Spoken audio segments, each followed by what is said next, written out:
দীপাবলির প্রথম দিনটি হলো ধনতেরস, যেই দিনটিতে লক্ষ্মী দেবী আর ধনবন্তরী দেবীর পূজা করা হয়।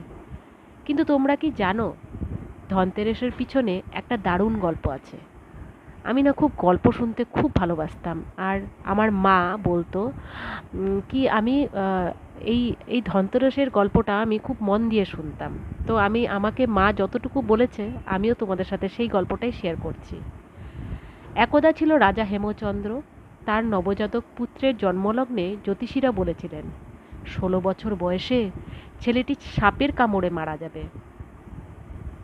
রাজা রানী দুঃখে ভেঙে পড়ল, স্বাভাবিক কথা।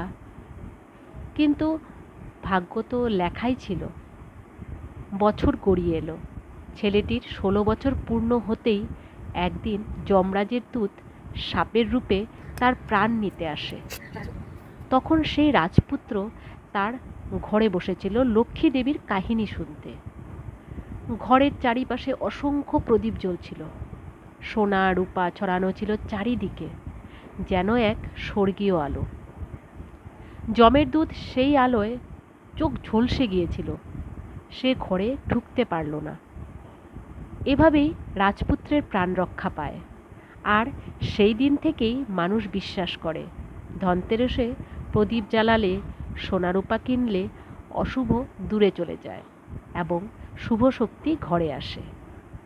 আজও তাই আমরা ধনতেরাসে নতুন কিছু কিনি, সোনা রূপা বা অন্য মূল্যবান জিনিস, যাতে লক্ষ্মী দেবীর আশীর্বাদ আর ধনবন্তরীর স্বাস্থ্যকৃপা আমাদের জীবনে আসে। তাই বন্ধুরা, ধনতেরাস মানে শুধু কেনাকাটা নয়, এটা এক বিশ্বাস, এক আশীর্বাদের উৎসব, যেখানে আলো জ্বেলে আমরা বলি অন্ধকার দূর হোক, আলোর জয় হোক। শুভ ধনতেরাস সবাইকে। আজকের জন্য এতটুকুই। আবার দেখা হবে নেক্সট একটা ভিডিওতে। ততক্ষণ খুব ভালো থাকবেন। ধন্যবাদ।